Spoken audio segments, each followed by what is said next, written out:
Hi guys, Kaze here. Welcome back. We're back with chapter 6 for Destiny's Princess with Hanbei. Let us see what's going to happen. I'm kind of curious. What will happen after Hanbei played with us? Alright, let's go. What a terrifying sight the demon creatures must be. 6 horns on their heads. 1, 2, 3, 4, 5, 6. The lord of the castle lunges with the sword. Snicker, snack, strikes the horrid demons dead. Huh? I'm going to spot the sound of the singing I heard from outside. Oh, that was a song? My bad. It must be the refugee children from the village. What are they doing all the way in here? The handmaid frown started to stand, but I shook my head. It's okay. Let them play. Are you sure? Yes, it's calming hearing children play. It felt like I returned to a more peaceful time where there were no demons. What a terrifying sight would demon creatures be? 6 horns on their heads. 1, 2, 3, 4, 5, 6. That brings memories. I used to sing that song in play ball too. Oh, you do? I played it often as well. I wonder who taught me. I know the song as long as I can remember. As have all children around here. Children's voices continue floating in from outside. He sits so still, eyes open wide, face first and stiff, a terrifying sight. I suddenly felt a chill. It felt like the sun had hidden and the air became humid. Princess? The handmaid looked at me curiously as I all of a sudden hugged my arms around myself. It's nothing. I regained my composure and smiled. I suddenly got a very bad feeling. Just, what was that about? 1, 2, 3, 4. Which one's thin singing voices continued to ring out on and on. For a while, the demon attacks became infrequent. Though small numbers sometimes prowled around the castle, we easily drove them back. The vassals became familiar and adept at how to deal with the demons. Apparently, the fighting powers of the heroes I had summoned here had an influence on the others. I had sought out things I could do to contribute and was now helping with the mending and laundry. You really don't need to do any of this, princess. Upon seeing the amount of sewing I had acquired, the handmaid sighed. But I can't think of anything else I could possibly do to help out. Although I'm not very good, so I might be more of a bother than a help. I'd always been better at tree climbing and archery than more womanly hobbies. I'm a tomboy. It's okay. Of course you're not a bother. We can use all the help we can get right now. Just not in the kitchen. Well, that doesn't make me feel much better. I guess I'm just a last resort then. Oh, well, forgive me. I didn't mean to be rude. Such fake laughter. Hanbei and I exchanged a smile and a giggle, but her expression suddenly stiffened. What's the matter? Oh. The sooner I asked, I found out the answer for myself. Princess. Hanbei.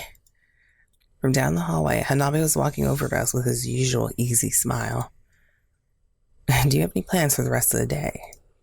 Well, I just have this sewing to do. There's no need for Princess to be doing chores like that. Let someone else deal with the sewing and come with me. The sewing was polite enough, but it was clearly in order. Hanbei turned and spoke to the maid. This is no work for a princess. You're going to take care of the sewing and... No, this is my sewing. She's not touching it. No. He cut off Hanbei before he could finish. No. I was the one who asked for work to do. It's a bad example to abandon it now. Once I finish, I'll stop by your room. Fine. I'll be waiting for you. Hanbei spoke with a smile, but I could see a cold, hard gleam in his eyes. Let's go. It prompted the maid to come with me and started to walk. Yes, ma'am, but Princess, are you sure about this? She stood at my back as we watched Hanbei go, apparently very concerned. It's fine. Lately, Hanbei had seemed completely unconcerned about senses of propriety. It was like he was intentionally trying to embarrass me, always coming to reposition me. It took all my effort to try and get my own way sometimes. Soon, it was evening. Inside Hanbei's room, I bit my lip. I don't get you sometimes. You know very well that resisting will hurt only you. Hanbei's low voice echoed not far from my ear. The light of the lamp created shadows that danced around the room. Even at times like this, Hanabe never even loosened his collar. I was reminded again every time that I was no more than a temporary plaything to him. What is he doing with me? His eyes narrowed as he smiled. You should speak up instead of just trying to bear it. I couldn't. It's the only thing I couldn't do. There were other vassals' rooms nearby. Surely some of them would still be awake. Hanabe's voice was amused. So stubborn. Fine, do as you like. But morning's a long way away. Listen to that voice of the hopeless feeling in my heart. As usual, Hanabe didn't attempt to cross that very last line. He probably just loathed the idea of fathering a child and having someone find out. Although, I couldn't understand why he was then so open about asking me in front of others. I didn't want to ask the reason. I figured it was better to leave well enough alone. When I was finally released, I fell into a short sleep. As I dozed off, half asleep, I heard someone's painful coughing. Who is that? I had memory of once listening to someone cough like that and feeling my heart break. Please, don't leave me. Don't leave me here alone. Heavy breathing, the lonesome turned back, trying to bear the pain alone. The beloved body growing weaker by the day. It hit me. Hanabe? The consciousness rapidly became clear. Hanabe was crouched over in the corner of the room, coughing. Still slipping my gown on, I hurried over to his side. When I rubbed his back, he roughly swatted away my hand. I don't need your help. I just hurt my throat a little. Just stay over there and be quiet like a good little trophy. I squeezed my rejected hand. You don't have to remind me what I am to you. I was merely a toy to him. Once he tired of me, I'd be soon thrown out. I just don't like watching anyone suffer. I reached my hand out again. This time, Hanbei didn't try to push me away when I rubbed his back. I'll bring you some medical infusion later. It will weaken your body if you keep coughing. You better take care of it as soon as possible. This is like a really cute photo, kind of. What did the doctor say? We'd had better have him have another look at you. You're used to this, aren't you? Hanbei interrupted me curtly. It sounds like you're taking care of someone else with a bad cough before. I have. Once. The dream I had just before waking must have been about the eve of my fiancé's death. Even in dreams, I couldn't remember his name or face, but I knew in my heart that it had happened. And what happened to him? He passed away. When? You know, I don't remember anymore. That was a long time ago. And I let a quiet cough and then again fell silent. From through the door I could see the sky slowly but surely becoming light. From somewhere came the song of a bird, announcing the coming of morning. How strange. Why did I feel so at peace, even after all the horrible ways this man had treated me? Princess, the top of my hand wrapped around my shoulders, Hanabe's hand came to rest. My heart pounded loudly. His touch was different than the way he had touched me before. I started to speak, uncharacteristically hesitant. His face looked somehow young. He was obviously struggling to decide whether to talk. You. Hanabe ended his sentence with that one word. Yes? His hand left mine.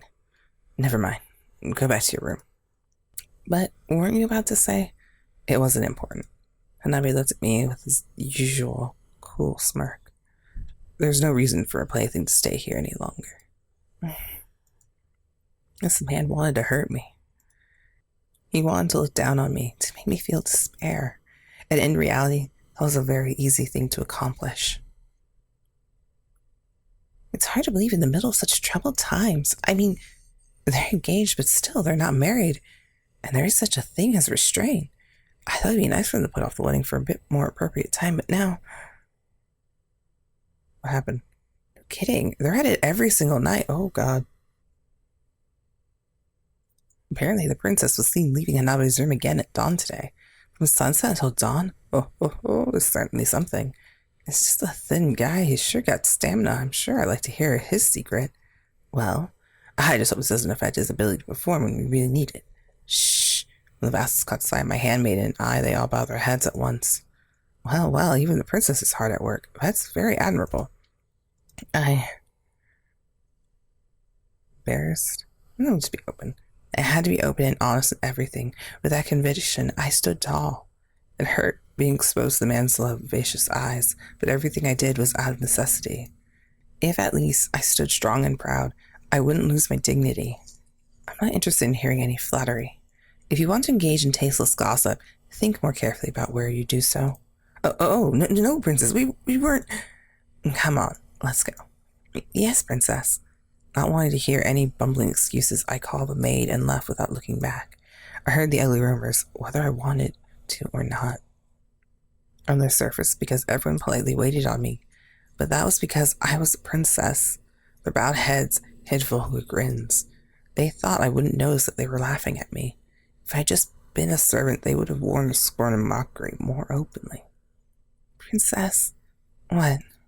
They made bitterly reluctant to speak, tears streaming from her eyes. Hey, what's wrong? Why are you crying?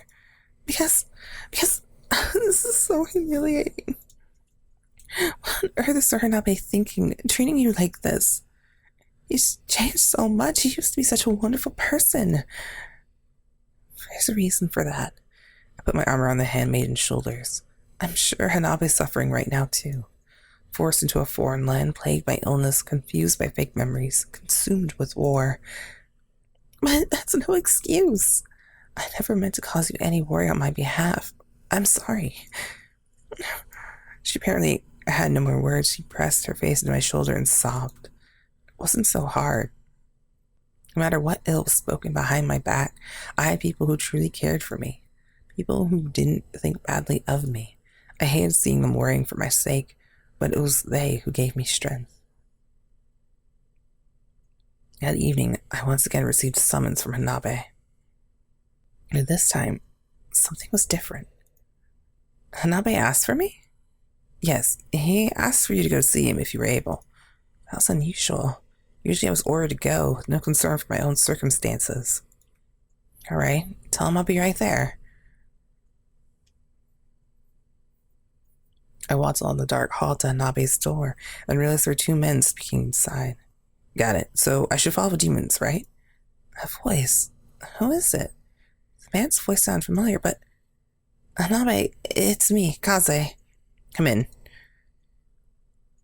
I entered, as told, and found the other man was Kotaro. Kotaro's smile was warm and friendly, not at all conforming to the impression of a ninja. Princess, it's nice to see you again. Yes, same here. We haven't met since the evening you came to the castle, I believe. There's no derision in Kotaro's smile, but in fact a certain innocence. We just were known for having keen hearing. It was impossible that Kotaro hadn't heard the rumors. The first night we had met, my impression had been unfavorable, but apparently he had another side. I took a seat in an open spot in the circle. Why did you ask for me tonight? Actually, Nobunaga's allowed me to borrow Kotaro for a while. I'm thinking about taking him and his men and infiltrating the demon leader's hideout. And therefore, for something I'd like to ask for your help with. Me? I cocked my head to the other side with curiosity. If there's anything I could do to help, I want you to teach me some children's songs. What? Children's songs? Right. I've heard the refugee children in the castle singing. Hanbei cleared his throat and began to sing. What a terrifying sight. The creatures, bees, 6 horns on their heads. 1, 2, 3, 4, 5, 6. I can't get this as a song. It probably makes a bit more sense in Japanese. The lord of the castle lunges with a sword. Snicker snack strikes the horrid demons dead.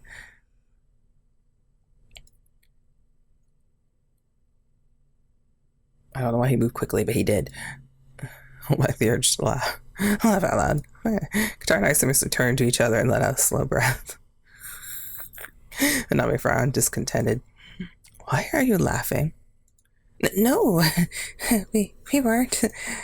Give it up, princess. It'd be kinder just to tell him. Hanbei, sir, you're a terrible singer. Hanbei, sir, you're a terrible singer. Hanbei silently pouted. I somehow managed to rein in my laughter. Why are you interested in that song? I want to know more about it. Yukimura, Masamune, and the other vassals didn't know it. And I'm not from around this area. Men might not know it, since we girls sang those songs when we played with balls. The song you just sung was from the time my ancestors warred with the Rikaku clan. The name Rikaku meant six-horn, like the demons mocked in the song. This is how the rest of it goes. Though he strikes the demons, castle seeking justice done, Rikaku Takayori is already dead. What kind of song is this? He sits so still, eyes open wide, face frozen stiff, a terrifying sight. And then you start the counting rhyme. When I finished singing, Kotaro broke into an applause. Bravo, bravo, you've got a lovely voice. It sounds much better sung by a woman after all. Thank you, Kotaro. Takayori's already dead. Hanbei appeared deep in thought about something. Did that help you? Yes, there's one part that was consistent with my own idea. And what idea would that be? Can I ask? Not yet. I'll tell you once I figure out the details. I like speaking with Hanbei like this, when his eyes were gentle and cool. Thanks. I can't wait to hear more about it. Hanbei glanced at me as I smiled and then, annoyed for some reason, turned away. All right. Kotaro, after watching our exchange with a grin, interjected. You look much better now, princess. I'm glad to see you're well. Really? Yeah, when I first got here, you looked really terrible. I did. That bad? Yeah, maybe laughing at Hanbei's song helped a little. All women look prettier with a happy smile. Kotaro grabbed his crossed legs and started to sway back and forth like a child. But my chair's squeaking, right? And when you do that, you look nothing at all like a head ninja. Really? Really? When we met the other night, I thought you were sort of a bad guy. That's awfully mean. As Kotaro and I smiled at each other, suddenly Hanbei looked up from his book and spoke. Princess? Oh, yes, what is it? You helped me with what I wanted. I don't need you here anymore. Instead of idling around in here, go back to your room. Oh, hell no. I hated being spoken to in that way with such disrespect, even in front of Kotaro. It's heartbreaking. Before I even had time to be angry, I felt sad. I hung my head and got to my feet. Well then, I guess I'll just as I was starting to say my goodbye, Kotaro interrupted me. Hey, Hanbei, that's no way to talk to her. With his eyes still fixed on his book, Hanbei answered grumpily. This has nothing to do with you, Kotaro. Going to be rude to me now too, are you? I can be rude if I want. I outrank you. I was polite out of respect as a military leader. I thought I told you to stop standing around there like a fool and go back to your room, princess. Damn, he's cruel. When he finally raised his head, his eyes creased in a malicious smile. Unless you feel like having a nice, long talk with a different man for once. And what are you implying, Sir Hanbei? In that case, please find yourself a different room so I won't be disturbed. Ha! I had no idea you were such a coward. Kotaro noisily got to his feet. Uh-oh. Do we have a standoff? Hanbei glared at Kotaro with displeasure, but Kotaro was unaffected. How old are you anyway, Hanbei? You're being an idiot. Does it make you feel good bullying a girl like this? Hanbei's lips twisted into a sneer. What would a ninja know about anything?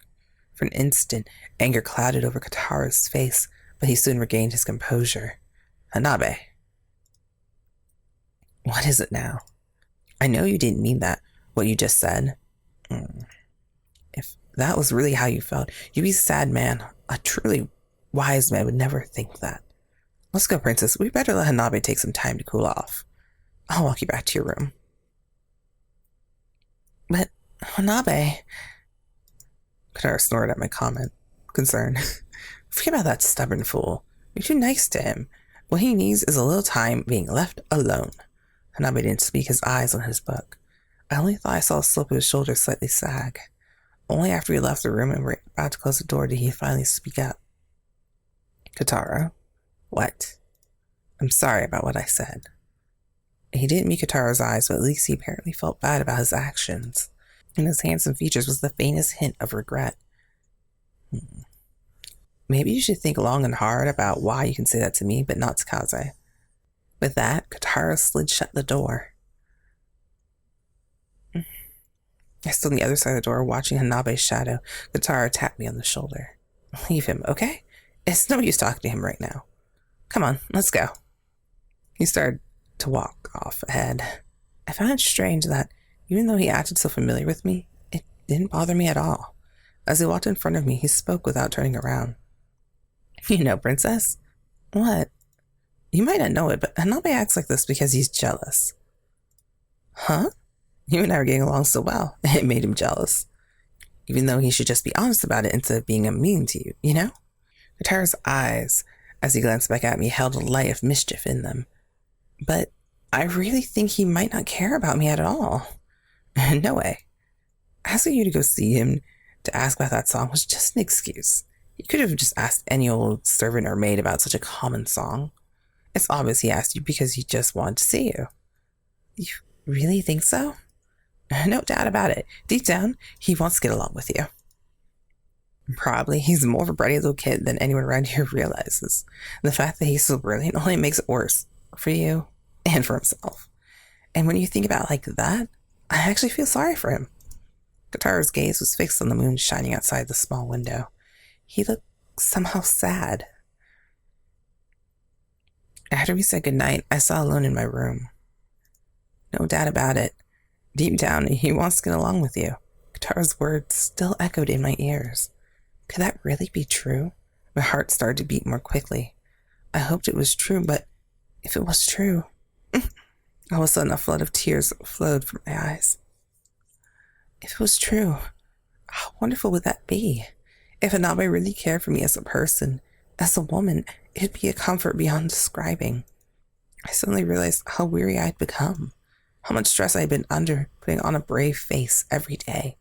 I put my face in my hands. Even the dagger, usually so eager to talk when I was alone, was silent today. But I was grateful for that. For now, all I wanted to do was be by myself and cry. Yeah, she got a little tough life going on for her, doesn't she? Alright, well, guys, I'll see you in the next chapter. And don't forget that you guys can vote in my secret pets for who will be doing in that Let's Play. Alright, I'll see you later. Bye, guys. Kaze out.